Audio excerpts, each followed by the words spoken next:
ओम विष्णुवे नमः। आप सभी का बहुत बहुत स्वागत है आपके अपने YouTube चैनल कहानी टॉकीज पर।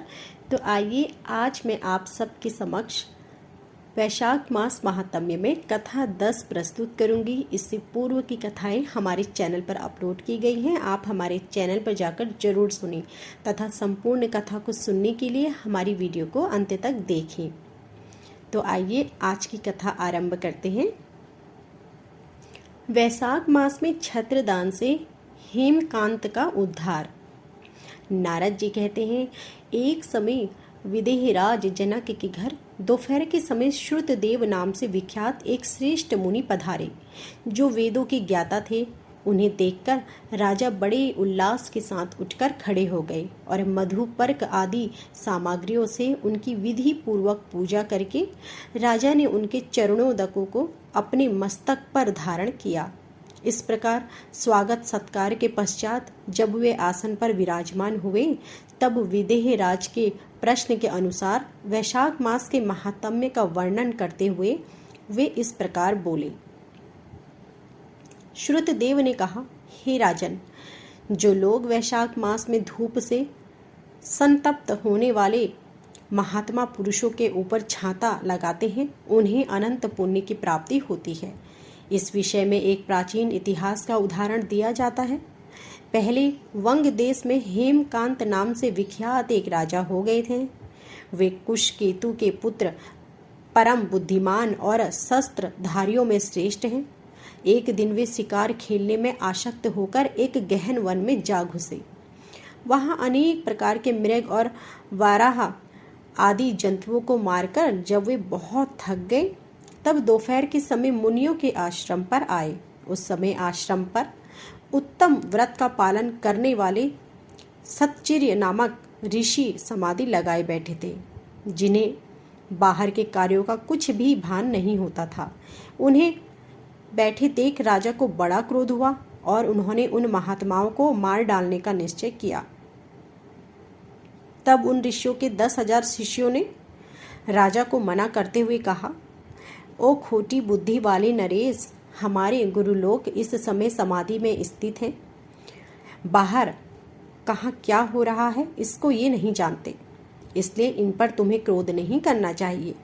तब राजा ने कहा, क्रोध से विघल होकर शिष्यों से कहा, द्विज कुमारों, मैं मार्ग थका मादा यहाँ आया हूँ, अतः तुम ही लोग मेरा आतिथ्य करो।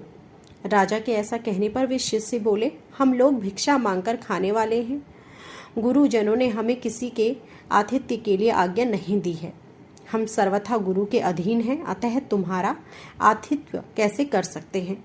शिष्यों का यह कोरा उत्तर पाकर राजा ने उन्हें मारने के लिए धनुष उठाया और इस प्रकार कहा, मैंने हिंसक जीवों और लुटेरों के भय से आदि से जिनकी अनेकों बार रक्षा की है, जो मेरे दिए हुए दानों पर ही पलते हैं, वे आज मुझे ही सिखलाने चले हैं।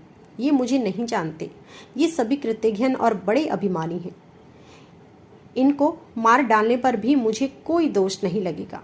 ऐसा कहकर वे कुपित हो धनुष से बाण छोड़ने लगे।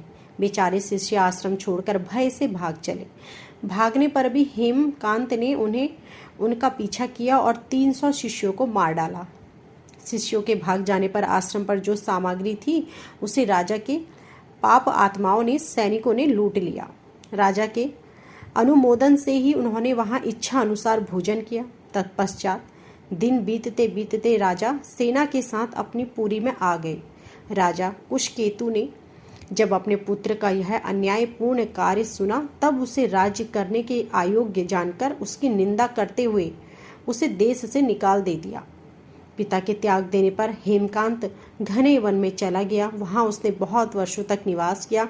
ब्रह्म हत्या उसका सदा पीछा करती रहती थी, इसलिए वह कहीं भी स्थिरता पूर्वक रह नहीं पाता था। इस प्रकार उस दुष्ट आत्मा के 28 वर्ष व्यतीत हो गए।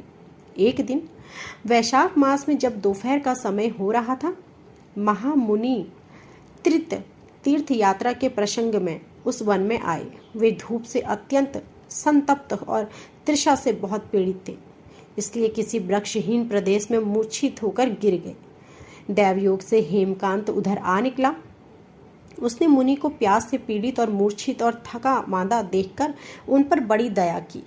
उसने प्लास के पत्तों से छत्र बनाकर उनके ऊपर आती हुई धूप का निवारण किया। वह स्वयं मुनि के मस्तक पर छाता लगाए खड़ा हुआ और तुम्बी में रखा हुआ जल मुंह में डाला। इस उपचार से मुनि को चेत हो आया और उन्होंने छत्री के दिए हुए पत्ते के छाते को लेकर अपनी व्याकुलता दूर की। उनकी इंद्रियों में कुछ शक्ति आई और वे धीरे धीरे किसी गांव में पहुंच गए। उस पुण्य के प्रभाव से हेमकांत की 300 ब्रह्म हत्याएं नष्ट हो गई।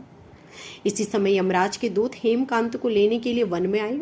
उन्होंने उसके प्राण लेने के लिए संग्रहणी रोग पैदा किया। उस समय प्राण छूटने की पीड़ा से छटपटाते हुए हेमकांत ने 3 अत्यंत भयंकर यमदूतों को देखा, जिनके बाल ऊपर की ओर उठे हुए थे। उस समय अपने कर्मों को याद करके वह चुप हो गया। छत्रदान के प्रभाव से उसको भगवान विष्णु का स्मरण हुआ। उसके स्मरण करने पर भगवान महाविष्णु ने विश्वक्सेन से कहा, तुम शीघ्र जाओ, यमदूतों को रोको, हेमकांत की रक्षा करो।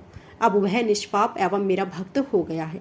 उसे नगर में ले जाकर उसके पिता को सौंप दो। साथ ही मेरे कहने से कुशकेतु को यह समझाओ कि तुम्हारे पुत्र ने अपराधी होने पर भी वैशाख मास में छत्र दान करके एक मुनि की रक्षा की है, अतः वह पाप रहित हो गया है।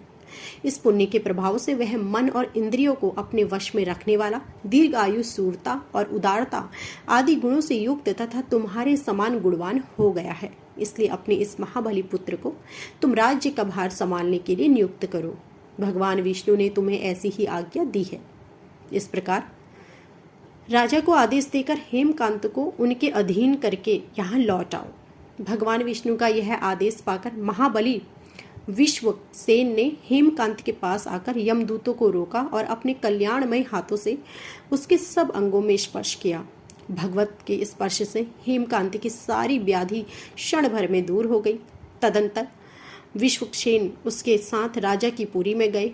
उन्हें देखकर महाराज कुशकेतु ने आश्चर्ययुक्त हो भक्ति पूर्वक मस्तक झुकाकर पृथ्वी पर सांघाष्ट होकर प्रणाम किया और भगवान के पार्षद को अपने घर में प्रवेश कराया। वह नाना प्रकार के स्तोत्रों से उनकी स्तुति तथा वैभवों से उनका पूजन किया।